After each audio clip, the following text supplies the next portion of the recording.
Selamat pagi Sobat Matematika, berjumpa kembali dengan saya di channel Turian Hasugian. Kita akan kembali belajar tentang kaidah pencacahan yang merupakan bagian atau submateri dari materi peluang.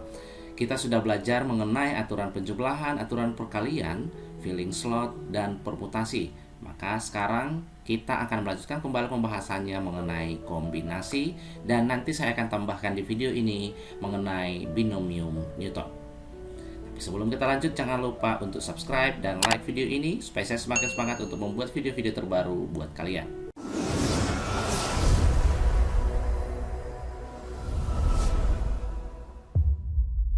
Suatu kombinasi R unsur yang diambil dari N unsur yang berlainan adalah suatu pilihan dari N unsur tanpa memperhatikan urutan.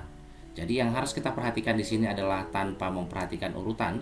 Bedakan nanti dia dengan permutasi yang memperhatikan urutan, di mana R lebih kecil sama dia dengan N. Kombinasi R unsur dari N unsur yang berlainan dinotasikan kombinasi Rn, atau bisa juga seperti nanti bentuknya, itu juga artinya kombinasi, ataupun yang seperti ini. Ini seringkali bingung siswa bagi yang belum mengetahui arti kombinasi yang ini.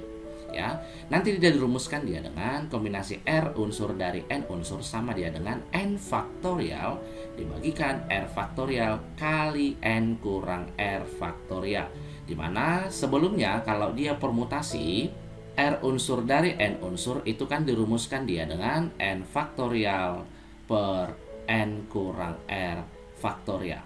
Jadi yang ini adalah rumus dari permutasi Rn, sehingga bisa juga kita buat nanti rumus dari kombinasi Rn sama dia dengan permutasi Rn per R faktorial. Cara membedakan nanti kombinasi dengan permutasi, ambil kejadiannya, misalkan ada dua buah kejadian A dan B di sana.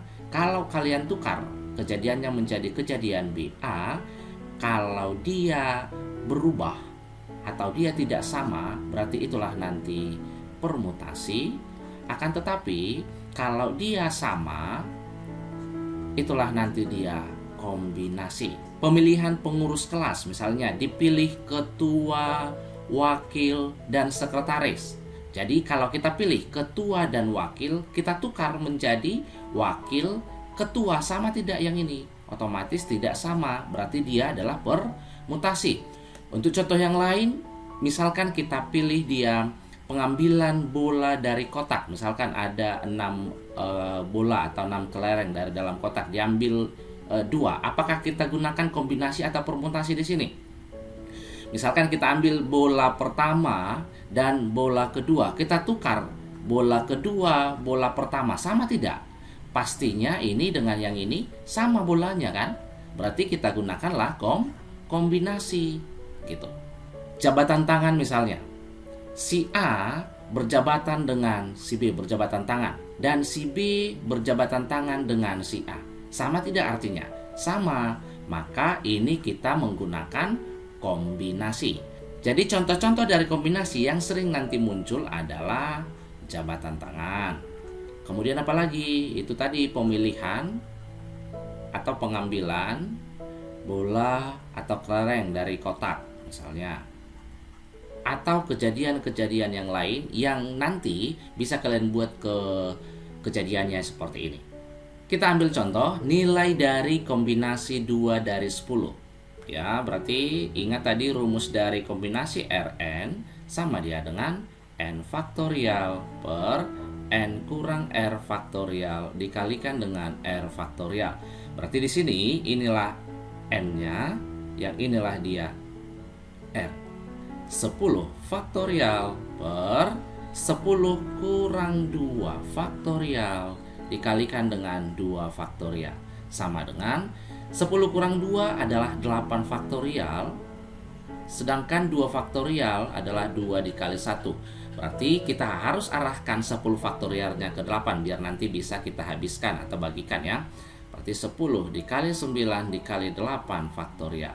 Nah ini habis, jadi sama dia dengan 10 dikali 9 adalah 90, atau kita habiskan lagi ini duanya, berarti 5 kali 9, 45 dibagi 1, 45. Oke, kemudian untuk yang berikutnya, kombinasi N12 atau 12N sama dengan kombinasi 8N. Berapa dia nilai N-nya? Berarti kita harus buat ke rumus tadi bahwa kombinasi 12n artinya adalah n faktorial per n kurang 12 faktorial dikalikan dengan 12 faktorial sama dia dengan ini artinya adalah n faktorial per n kurang 8 faktorial dikalikan dengan 8 faktorial. N-nya habis. Jadi kita kalikan silang, bisa kita buat jadi n kurang 8 faktorial per n kurang 12 faktorial sama dia dengan 12 faktorial per 8 faktorial. N kurang 8 faktorial kita arahkan ke n kurang 12. Berarti sama dia dengan n kurang 8 kurang 1 lagi dari 8-nya, yaitu n kurang 9, n kurang 10, n kurang 11, n kurang 12 faktorial per n kurang 12 faktorial sama nanti dia dengan 12-nya kita arahkan ke 8 sehingga kita peroleh 12 dikali 11 dikali 10 dikali 9 dikali 8 faktorial per 8 faktorial. Nah, dari sini ada yang bisa kita habiskan ya. Yang ini kemari, kemudian yang ini dia kemari. Jadi bisa kita lihat di sini bahwa n kurang 8, n kurang 9, n kurang 10 sampai dengan n kurang 11 itu adalah perkalian dari bilangan berurutan, yang mana 12 sampai dengan 9 adalah bilangan berurutan juga. Jadi bisa kita ambil satu saja ini sebagai contohnya, jadi tidak usah kita kalikan. Maka n kurang 11 itu sama saja dia dengan 9, maka n sama dia dengan 20. Atau bisa juga kalian ambil nanti, misalkan n kurang 8 sama dengan 12 karena yang berurutannya. Jadi yang terbesarnya di sini kan n kurang 8, di sini 12. Jadi itu yang kita ambil gitu. 16 ke-11an akan bertanding dengan sistem setengah kompetisi. Banyak pertandingan yang harus dilaksanakan adalah ini sistem setengah kompetisi, artinya sistem jumpa. Jadi semua tim harus berjumpa sekali.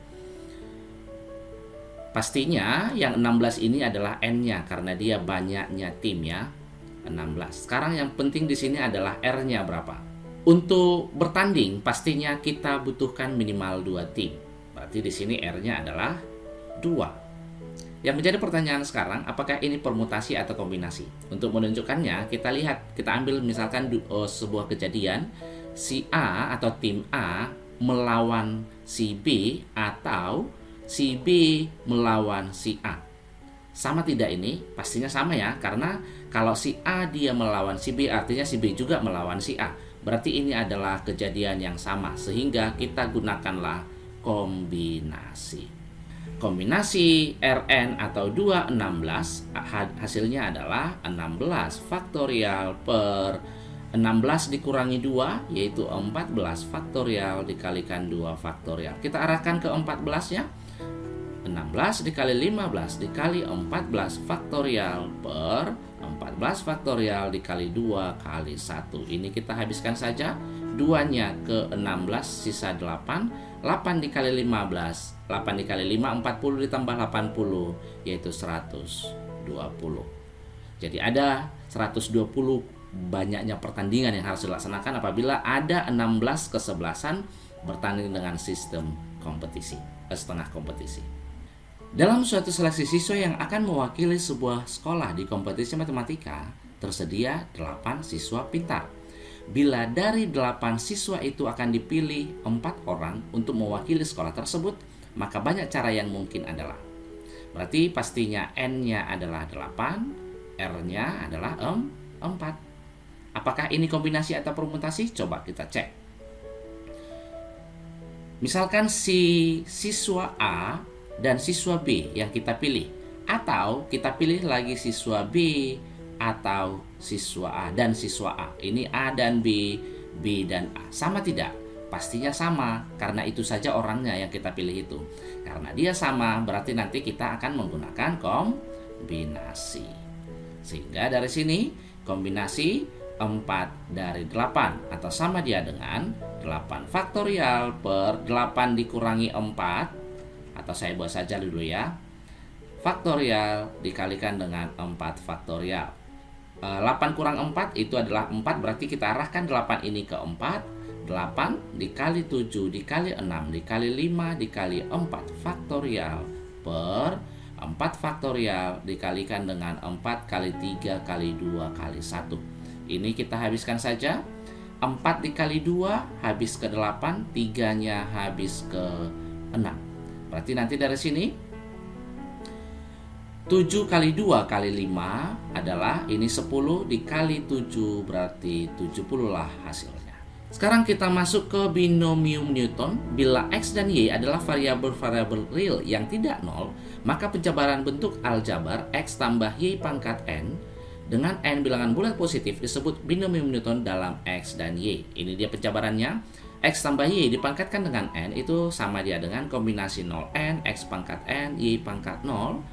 Kombinasi 1N, X pangkat N kurang 1, Y pangkat 1, dan seterusnya. Atau sama saja dia dengan sigma, kombinasi I, N, X pangkat N kurang I, Y kurang I. Yang perlu kita perhatikan di sini adalah pangkat dari variabel kedua itu selalu sama dia dengan ini, R dari kombinasinya. Ya. Ini harus selalu sama, dan ininya N kurang 2 itu pasti N dikuranginya ini. Nah, karena jumlah pangkatnya harus sama dia dengan N.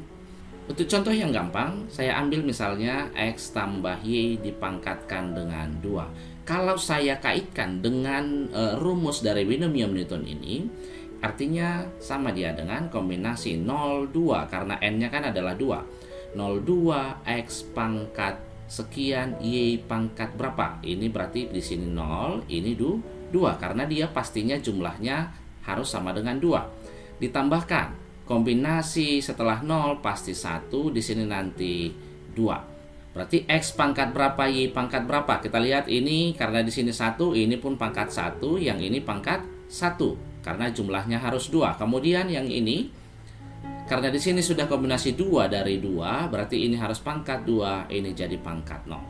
Nah, kombinasi 02 itu adalah 1, X pangkat 2, Y pangkat 0 adalah 1, tambah kombinasi 12 itu adalah 2, X pangkat 1, Y pangkat 1, ditambah kombinasi 22 adalah 1, X pangkat 0, 1, Y pangkat 2.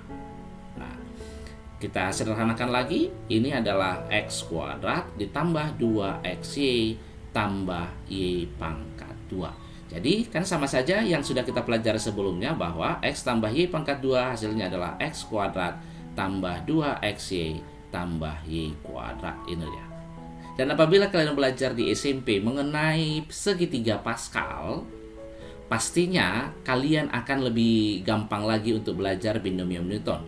Misalkan kalau segitiga Pascal kan seperti ini dia, 1 1 1 1 2 1 1 3 3 1, di mana ini jumlahnya dibuat demari ya. Oke, berarti nanti di sini adalah 1 4 6 4 1. Dan inilah dia yang pangkat 1, yang ini pangkat 0 ya. Yang ini pangkat 2, kemudian ini pangkat 3, koefisien-koefisiennya. Berarti bisa kan kita lihat di sini, koefisien dari yang berpangkat 2 ini 1 2 1. Ini dia tadi. 1 2 1. Jadi bisa kita lihat koefisien-koefisien dari segitiga Pascal ini itu sama saja dia dengan kombinasi-kombinasi dari binomium Newton. Kita ambil contohnya, yang ini yang berpangkat 3, X tambah Y pangkat 3 berarti artinya kombinasi 0 3, nanti ada lagi nanti di sini kombinasi 1 3, kemudian kombinasi 2 3 dan kombinasi 3 3. Kombinasi 0 3 itu kan artinya 3 faktorial per 3 kurang 0, 3 faktorial dikali 0 faktorial gitu ya. Kombinasi 1 3 berarti 3 faktorial per 3 kurang 1, 2 faktorial dikali 1. Yang ini 3 faktorial per 3 kurang 2, 1 dikali 2 faktorial, ditambah yang ini jadi 3 faktorial per 0 faktorial dikali 3 faktorial. Ini kan hasilnya 1. Yang ini 3 dibagi 2, 3. Ini 3 bagi 2 juga 3, yang ini juga 1. Berarti kan sudah pas dia. Jadi ada hubungannya juga dengan segitiga Paskal nih. 1331, yang ini juga 1331. Oke, jadi koefisien-koefisien yang kalian pelajari di segitiga Paskal itu berhubungan juga dengan kombinasi-kombinasi yang kita pelajari di binomium Newton. Kemudian dari X tambah Y dipangkatkan dengan N, tadi penjabarannya adalah yang ini. Ini adalah suku yang pertama, ini adalah suku yang kedua, suku yang ketiga sampai dengan suku yang ke N. Kalau dia suku yang pertama, berarti dia pangkat variabel keduanya itu 0. Lihat ini, dari 0 sekian. Kemudian suku yang kedua kombinasi 1N. Suku yang ketiga kombinasi 2N. Kalau suku yang ke-10 berarti kombinasi 9N. Gitu ya. Jadi bisa kita ambil contohnya suku kelima dari penjabaran 3X tambah Y pangkat 7. Karena yang diminta adalah suku kelima, maka kombinasinya menjadi kombinasi 4, 7. Karena tadi kan berkurang 1 dia ya. Jadi bisa kita buat di sini 3X pangkat sekian, Y-nya harus sama pangkatnya dengan ini. Berarti di sini supaya 7 hasilnya, ini harus pangkat 3. Kombinasi 4, 7 adalah 7 faktorial per 7 dikurangi 4, yaitu 3 faktorial dikalikan 4 faktorial dikali 3 pangkat 3, 27X pangkat 3 dikali Y pangkat 4, berarti Y pangkat 4 saja. Sama dia dengan 7-nya kita arahkan dia ke 4, 7 kali 6 dikali 5 dikali 4 faktorial. 3 faktorial artinya adalah 3 dikali 2 dikali 1 kali 4 faktorial. Ini kita habiskan, 3 kali 2 kali 1 adalah 6, habis juga. Dikali 27X pangkat 3 Y pangkat 4. 7 dikali 5 adalah 35, dikali 27, nanti kalau kita kalikan hasilnya akan sama dia dengan 945 X pangkat 3 Y pangkat 4. Jadi inilah suku kelimanya. Apabila ditanya koefisien dari suku kelima, pastinya adalah 945. Kemudian untuk soal selanjutnya, koefisien X pangkat 3 Y pangkat 2 dari hasil perpangkatan 2X tambah 3Y dipangkatkan dengan 5. Berarti itu kombinasi berapa dari berapa? Nah, kita buat dulu. Ini pastinya adalah 2X, kemudian ada 3Y. Supaya dia Y-nya berpangkat 2, berarti ini harus 2. Yang ini 2, ini tadi adalah 5. Supaya jumlahnya 5, maka pangkatnya ini harus 3. Berarti sama dia dengan kombinasi 25 adalah 5 faktorial per 5 kurang 2, yaitu 3 faktorial dikali 2 faktorial. 2 pangkat 3 adalah 8X pangkat 3. 3 pangkat 2, 9Y pangkat 2. Sama dia dengan 5-nya arahkan ke 3, berarti jadi 5 kali 4 dikali 3 faktorial per 3 faktorial dikali 2 faktorial artinya adalah 2 kali 1. Ini kita habiskan saja, ini jadi 2. Dikali 8 dikali 9 yaitu 72 X pangkat 3 Y pangkat 2.